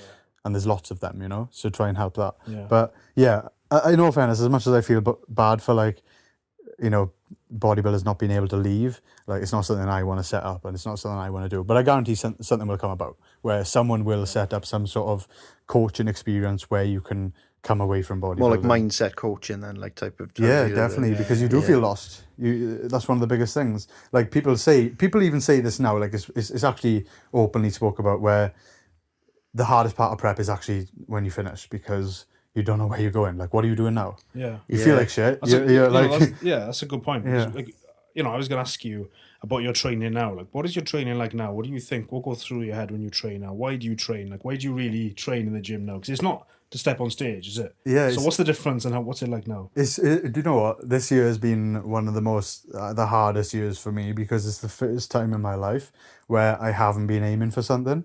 So I've had to go through a lot of, like, I don't know what you want to call it, finding myself in terms of, like, I don't know why I train. Like, I was asking myself that question every day. And in the end, it would come down to I don't have a reason, so I literally wouldn't train. And this is coming from someone now that you'll be able to resonate with, because I absolutely love training. I've trained since I was 14, hadn't missed a week. Literally hadn't missed a week since I was 14 up until October last year. The moment I finished competing, I woke up every day, asked myself that question, why do I want to train? Number one, I was big. So I was like, I want to lose size. I actually want to lose size. So I was like, I just won't train. And it literally, and Bob will know this, because when I tried to train with Rob Terry after I literally hadn't been training at all, and he took me through a leg session, he's one of the most intense people I've ever trained with in my life. that was a shock to the system. And then I was like, okay, here's a guy I looked up to, Rob Terry, natural guy, insane shape, insane condition. And I was like, okay, maybe I need to, take a leaf out of his book and be like, right, this guy trains because not just to compete, but just for discipline, because it makes you feel good. And it was those things that it came down to. It was like, it makes you ffeel good, it keeps you in shape, it keeps you strong, you're able to do things that most people can't do. There's still a lot to it. It benefits your physicality. But is that enough? Because this is something that me and Matthew can relate to now, because obviously we've talked about competitive bodybuilding. And now we're just training in general. I don't have a competition set up. I want to do a bit of powerlifting. I want to do a bit of bodybuilding, but I don't know. And I said this on the podcast with Reese last episode. Well, the one before that maybe. But, I don't really know why I train. And therefore, I'll go out on the weekend and have a drink and then regret it and then think, oh, should I have had a drink? Is life too short? Should I be more disciplined? Why should I be more disciplined? Do I want to do powerlifting? Should I be doing volume? And this then is I'm a like, good part. what nutrition, sort of nutrition do I need to follow? Shall I just bulk? Shall I cut? Because I probably should, because my body fat's quite high. But do I just want to get big? Why am I doing it? Do I want to feel good? Do I want to look good? Do I want like shredded abs with my top off? And I'm not really interested in that. By the sounds of it, you don't. Do you know what I mean? Want, There's clearly a lot of things going through my head, and I don't know why I train. Yeah. And that's why I asked you, because I'm like, do you just feel now like, what's now? Yeah, no, like it took me months and months and months, and as Sonny knows, like, we filmed sessions together every single week at one point, and as soon as that clear goal went out the window, I was lost for ages, and I had no reason to train, because again, it's not like you brought up a few things there where you were like, right, well, do I want to be in shape? Do I want to have a six pack? Do I want to grow muscle? Like, all those boxes were ticked for me as well. Like, I was massive, I was shredded, I was like, I wanted to actually lose size, so I was like, I have no reason to train. Why would I load up the bar with 6 plates and put it on my back? Like, there was no motivation for me to do that anymore, and I couldn't do it. So I went from being a person that had pride in being one of the hardest trainers, like taking things to failure every single set, that sort of hardcore mentality, to I can't even be asked. I got no reason to do this. Yeah, that must have like really challenged you. It was really like a shock for me mentally, because I never thought I would be that person. I never thought I'd struggle to train. And it's been a great thing to go through. Like, I'm so glad that it's happened, because as a coach now, I know you don't have to go through things to be the best, but it's opened my eyes to now understanding why some people say sometimes, oh, I'm just lacking motivation this week. Before, I was like, what? Like, what do you mean you lacking motivation? Just do it. That was my that's mindset. Discipline, isn't it? Motivation is practically, But that was my mindset before. If you want to go down the Andrew Tate route, who needs motivation? No, I know, yeah. but it's allowed me to like resonate a little bit more with the people I work with now and understand. But also, it's forced me to really like invest my time into finding reasons of why to train. So you go back to your why. You have to go deeper. You have to go deeper than just motivation. You have to go deeper than just having a goal. Like you said, oh, should I do powerlifting? Should I do that? To be honest, if you're just plucking ideas out of your head like that, you don't want them. You don't want them bad enough. Like, that's not a reason. I know. What is the reason, right? You've got to find the reason. You've got to go back to something that's happened in your life. It doesn't have to be deep, but it has to be a reason that is going to carry you through and make sure you get the job done even when you don't want to. And that is going to be so personal. Like, we have the conversation. Like, this is why I make people jump on a call with me if they want to come on board with coaching. So I talk to them as a person like this, and we go back, we strip it back within 15 minutes. We strip it back to what's happened to them and what's gone on in their lives, to find a reason that we can connect with and be like, right, okay, this is the reason why you've actually decided to have a call today. It's not because you want to have a six pack. No, something's leading them to that. It's something else that's happened, and we write that down, and we stick to that, and we refer back to that whenever they're like, I can't do this, it's too hard.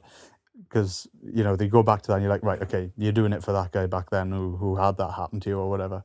But it has to be something you can connect with that. So, like, for me, I go back to that moment, that first ever moment that made me step foot in the gym, that feeling of literally crying, looking at all my rolls and being like, I'm too afraid to go out in public because I hate the way I look. Yeah, I used to be like that, Having zero confidence and can't talk to girls, nothing. So that's what it goes back to. It's like, right, okay, I know if I stop training and I don't train, I'm going to sag away to having no muscle again. I'm going to feel absolutely depressed because I've worked so hard to get to this level of strength. I'm going to lose it. And I want to maintain training because, number one, we know the physiological benefits that it has, but also mentally, how good does it make you feel? How much energy do you get from it? How confident do you feel from training? Those are the reasons why we train. That's it for me as well. That's it. That's the answer. answer. Firstly, I was telling you, I actually told you in the gym earlier, one of the reasons why I love it so much is that it's one of the only places where my problems are actually left at the door. I mean, I actually mean that. I'm not trying to have a cliche. No, I know. My problems are actually left at the door, and I'm sat there, and I just feel good. Yeah. I do feel really, really good. You know, especially the better that I can make myself look. And I'm not in like the best shape ever. I'm not the biggest guy. But when you are there and you know you're one of the stronger ones, you know you feel good. It's not an arrogance thing either. No. I just feel that I'm like, I'm a beast. Regardless of who else is around. That feeling, right? You can't beat it. And that gives me confidence and energy that spills over into every other aspect of life. I think that's my reason. Not because I want to do a bit of powerlifting, not because I'm training for this, because I'm training because it makes me feel good, genuinely. Yeah, that's beyond the gym. Yeah, as well. I feel like that. Like, obviously, my personal struggles have been quite well documented on this podcast, especially in the earlier episodes. I'll have to listen to that. I haven't heard it. Yeah, I won't go back into it. I don't want to get into it. I'll listen to it. I really enjoy going to the gym, and it's one of them things where, like Alex said, you leave everything at the door. And it makes me feel so good. Like, for example, today I trained legs in PB. Yeah. And you didn't train very hard though. I was watching. I was sporting you half the time, Al. That's true.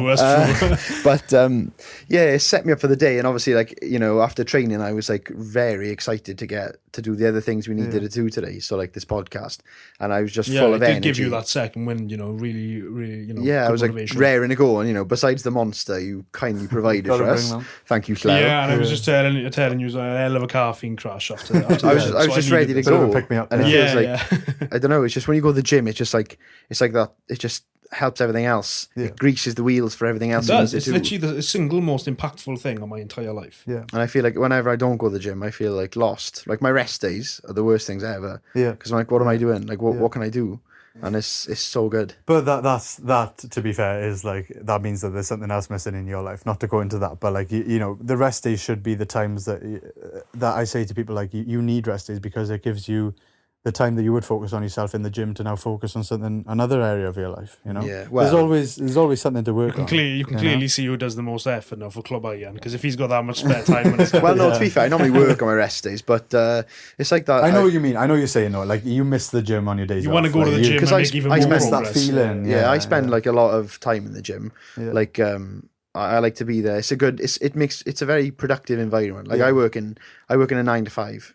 You know, it's not a very productive environment. I don't mean to slate it, but generally it's not. Ali will agree with me. It's definitely it's not. And the gym is such a place where you can be with like-minded people. Yeah. Like when I was in sometimes they're not like-minded. It depends on the time and place. But like, for example, earlier when I was on the gym. Not naming names, but PB. Yeah, it's great. But when I was there, it's just you're surrounded by people who have the same objectives as you. They want to train hard, and to me that's quite inspiring because like, I like being around positive people. If you're around negative people all the time, it's going to rub off on you somehow, whether you like it or not. And I think that it's good to be in a gym and train hard. It fills you with that good feeling, isn't it? And I think that you've obviously stopped competitive bodybuilding now, so I think you've channeled your energy into other things. Yeah, but I've realized as well that the training, and another reason why, is because if I don't train, my productivity throughout the rest of the day and my life and my business suffers massively because I haven't given myself that bit of respect and that bit of time. And it's taken me months and months and months to get to this point of realizing that as well, and realizing that giving yourself that respect of, even with nutrition as well, like, you know, having some sort of structure in terms of, it doesn't have to be meal plans, it just in terms of knowing roughly your intake of calories for the day, what it should be for you to maintain your current physique or still progress slightly, you know. If you don't give yourself that respect of an accountability of being like, I am responsible for making myself maintain this composition that I like, that I feel good in, that I feel confident in, then you're just actually not having respect for yourself. Yeah. And if you don't, why do you have so much respect for other people? You know, if granted, if you're a nice person, but then you don't even respect yourself. You know, you've got to have that respect, and that carries over into every other area of your life. You will become a happier person to be around. People want to be around you. People want to listen to why you are so happy. You know, that's the key to it, is actually initially giving yourself that bit of respect. And it may not seem productive at the time because you're like, oh, it's 2 hours or an hour in the gym where I could be spending it on something else. But yeah, that is like, if you set that foundation for yourself, that couple of hours is essential for making everything else better. Yeah, I feel So like the gym is literally, or any sort of sport or activity is essential for yourself as a human, I think, to feel good. So obviously now you've got loads of future goals for yourself, and you said you started BJJ recently. Yeah. So do you feel like that has helped you psychologically at all, like trying it? Yeah. So like, after I struggled with not having a reason to train, like we talked about. I struggled with not having a focus. I'm a very competitive person. I've got an addictive personality. I know that. So I've got to be very careful. I joined back boxing because I used to do it when I was younger. As soon as pretty much a couple of months after finishing competitive bodybuilding, and they laughed at me because I walked in, they were like, you need to lose some weight. Yeah, you're massive. Calm down. I couldn't keep my bloody arms up because my shoulders get so pumped. But no, literally, I realized that number one, like, I'm going to get battered by some 6'4" blokes in the ring if I carry this on. But no, I was loving it. Again, addictiveness start to come out. I was like, I'm going to fight. I'm going to get back. I'm going to get in the ring. And this is what happened. Like, I was all of a sudden now, I was going there like 8 hours a week, you know, four times a week, 2 hour sessions. By the time you take the drive in, that's like 3 hours every time. It's like you're losing that many hours now for something else, and it's like it's taken away from the reason why I stopped again, which was partly to do with business, and it was taking that time away. So I was like, right, I need to have something for myself, but it doesn't have to be putting myself in the ring and getting punched in the face, because long term that's not good either. Yeah, and similar to bodybuilding or any competitive sport at a high level, if you don't give it your all, you're going to get knocked out. Like, someone else is going to be working harder than you, and it's going to be their everything, you know. And I have the same approach now with business. Like, if it's my everything, it's going to be pretty hard to, you know, compete with me in terms of coaching and business, because it's all I care about now. Yeah. The stuff outside of it and the personal aspects that we talked about is things that need work eventually. But training is a foundation that I realize has to be there, because everything else suffers. My mood suffers. You know, I feel shit. I don't feel infectious in terms of being able to help people. If I don't give myself that respect, I can't even have the authority to tell other people, like, listen, you've got to train. You need to train for your own mental health, and then I'm not doing it myself. Like, I can't not do that. Yeah.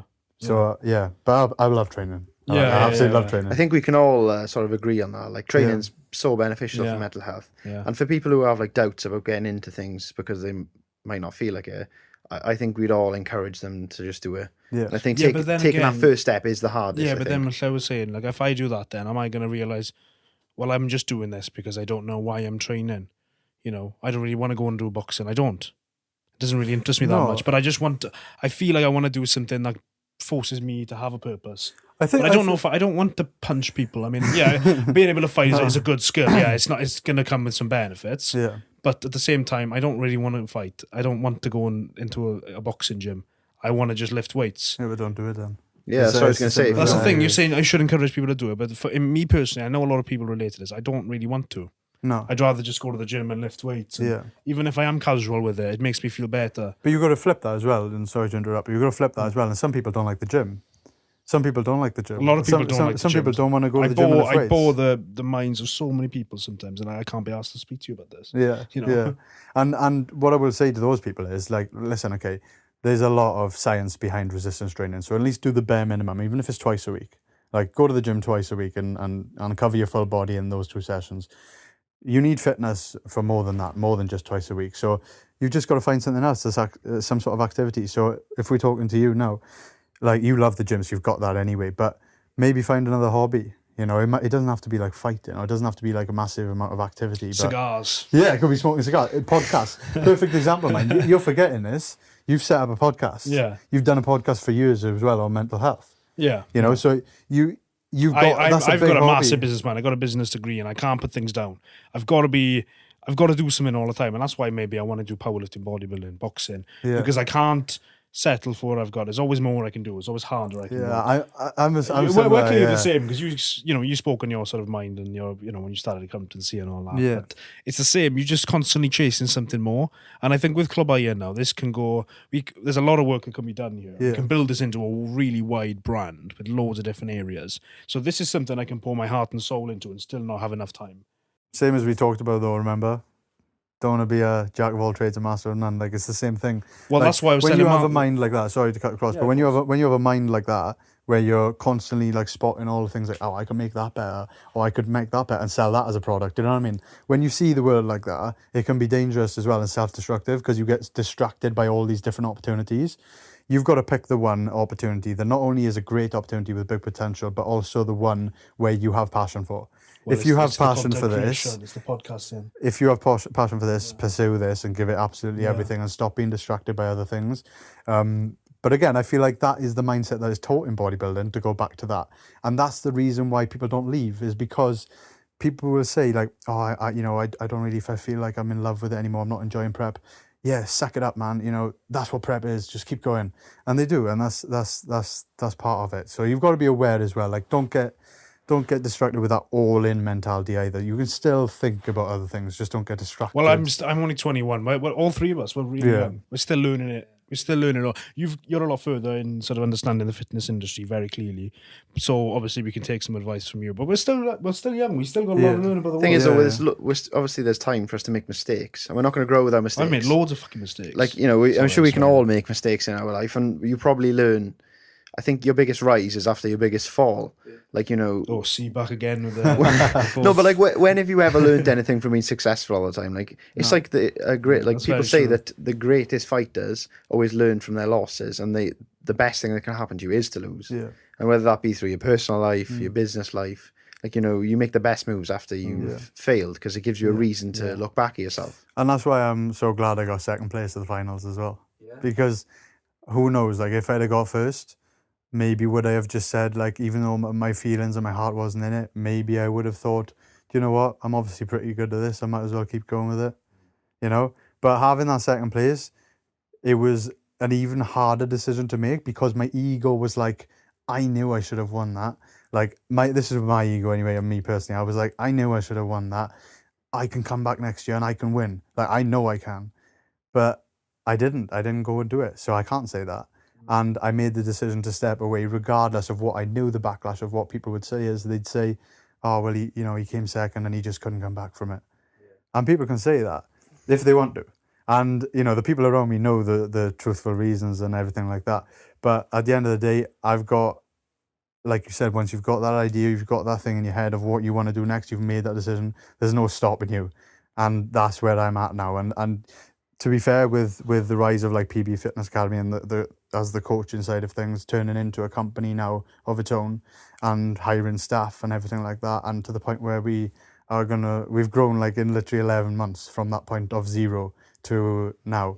It's scary. So like I have no worry about people saying that I couldn't make it in bodybuilding. You just got to block the noise. I know what I can do if I put my mind to it. Right, so let me ask you this final question then, because we're going to wrap up now.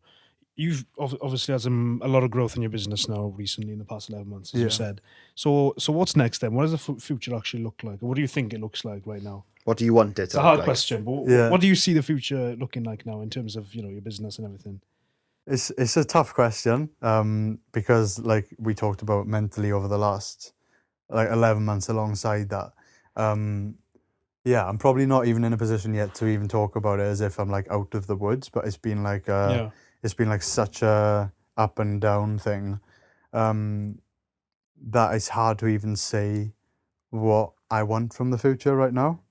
All I'm doing now is currently like taking it day by day and being like, right, okay, or month by month. Then let's say, right, I've got a target to hit by this end of the month, and that's what I'm doing every day to make that happen, and just ticking those boxes month after month. But long term, like, it depends on what you want to talk about. Like long term, like obviously, I don't even know. Like I really don't. Well, it's good that you're saying that instead of just making up some spiel about I'm not going to be this and that. You know, you don't know. Like we don't really know what Clwb Iron is going to look like. All I know is that I want this podcast to grow, and I want to be the #1 podcast in the world in all categories. 37th in Britain at the minute, haven't we? So is it 37th in Britain? Yeah, in the health and fitness category. But I think it is important to have objectives though, because if we didn't, obviously your objectives are more shorter term. It's maybe. Well, we're still figuring out what our objectives are. We've just started. Like, if you asked me the same question, all I can tell you is that I want to grow the podcast. That's a bit vague. It doesn't really tell you what I want the future to look like, apart from, you know, making a bit of money from it, having more listeners, more engagement. I think my objectives are more inspire people. Like I want to, because I feel like work harder on the Clwb Iron podcast. That should be your objective. Alex, he's been doing a bit too much lately, recently. But no, I just want to inspire people and just get people to be better every day. And I think if you can do that, then you can carry it over to other aspects. To be fair, podcast is like you can touch so many different thousands of people. I guarantee you've sort of spoken into the hearts and minds of so many people who are competitive bodybuilders who can relate, and also just regular gym goers who will look at someone like you as a figure of authority from a beginner's perspective. That 16-year-old kid who thinks, okay, there's a lot going on here that I didn't know about. And the ones that are really probably like idolizing like the stage at the moment when they're young and thinking like, oh, maybe there's a different perspective on it. And they're putting too much pressure on themselves. Oh, I need to be stage ready. And I think we should finish there. We do have a question that we want to ask our guests now at the end of every episode, and that is, if you were to choose 3 people you'd love to train with, like dead or alive, who would they be? That's a good question. Ronnie Coleman, 100%. Oh yeah, just from the positivity, like that guy. Well, you were quite similar because you were strong in your. Well, so I idolized him. Like, I literally idolized him. Yeah. I've got a little figure in the house. He still sits on my desk. He's all over your gym as well. Little figure. Yeah, no, genuine. It's like a cutout of Ronnie Coleman. No way. Yeah, like a little. It costs a lot that as well. I want one. But yeah, no, Ronnie Coleman, 100%, just because of how fun I reckon that session would be to see someone lift so much weight. Lift it with him as well, try and keep up, and just have such a laugh. Like the things he used to shout and stuff. Everyone loves him, don't they? Do you know what I mean? Like he just wasn't serious at all and still lifting that weight. Just shows you can have fun and not be so serious. And I feel like the bodybuilding scene at the moment, especially in the UK, is so like serious. You've got to be like hardcore. Do you know what I mean? And I was like that as well, to be fair. But I think I'd also love to train with Dorian Yates, just simply because he was the opposite end of the spectrum then.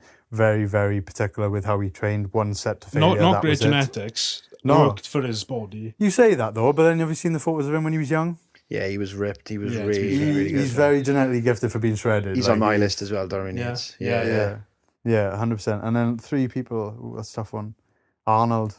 It's got to be Arnold. I'd go back to Arnold, 100%. Yeah, the golden generation. Just because, that era, if I could go back to that time as well, beyond that, by Muscle Beach, and like, you know, the golden you see the girls around him and everything like that as well. You'd love that. You didn't see many people that big back then. No. When I was in the gym earlier, I was looking at a photo, do you know, the one by the posing room? Yeah. Of him posing on stage in front of like, I don't know. He went to a prison as well, didn't he? He posed in a prison. He stood up and posed in a prison. They got him to go into a prison, I think that's on Pumping Iron or something. That's insane. And everyone was just in awe of him, like all the prisoners and stuff. And it's mental. I can imagine it being so mental to look at. Even like, I'm sure I don't want to get into it because we're going to wrap up now, but I'm sure the anabolics weren't the same back then. You didn't have as much. Maybe. No, it was, to be fair, like back then it was like all like legit stuff, so less underground labs, and it was more like pharma grade. So like it was from the hospitals, like legitimate stuff. Whereas now, it's kind of dodgy because it's all like the majority of the stuff that people get their hands on is stuff made in underground labs. By underground labs, you mean like people's bathtubs and stuff like that.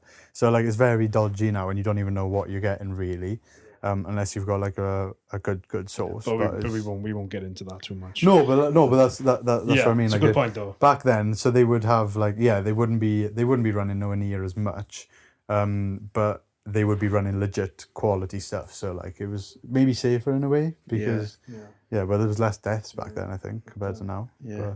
Anyway, that was a bit of a sad note to end on. Yeah, well, look, just to finish then, for those who don't know you, you should know who Llew is. But if you don't know who Llew is, you know. Just if you know, you know. Where can people find you? What sort of services do you offer? Yeah, it's a good question actually. I'm glad you asked that. No, my Instagram is the main one, obviously, at Llew Gibson, just my name. I do YouTube now as well. Like, that's been running for about 5 years. You can literally go back to the start and follow it all the way through from the competitive side of things. That's just Llew Gibson, my name as well. But PB Fitness Academy, PB Fitness Gym, that's our gym and academy for coaching. You can search that up on Instagram, Facebook. And I'll put all the links in the description, so you can just go there and click on it. Yeah, so, I might, we'll see. Yeah, we'll see. But to be fair, all we focus on is giving like value now. So all of our posts, it's not the typical bodybuilders post or social media where you're posting physique updates and stuff like that. Every single post now is giving you a short little bit of information that you can apply to yourself right now that will help you. So that's why it's what a fantastic those series videos they're really good, and I like watching them. I take value from them, and I can paid them a lot to say that. I can. You paid us the Monster Energy. That's it. Monster. But no, I can vouch for what Llew says about inspiring people in the gym and stuff. And the trips we've had there have been really good, and I can't recommend the gym enough, especially for Kit. I just need to work on what goals I'm aiming for now. I don't even know where I'm going. Well, thank you, guys. With that said, it's been nice to have you on. It has been a pleasure, mate. Thank you for coming. I'll be back. Thank you for your time. We'll have to get him back on for certain. Definitely. And just thank everyone for listening. And it's nice to have Llew down here and just talk some positivity and look at it from a different objective viewpoint than we have. So, thanks for listening. See you guys next week.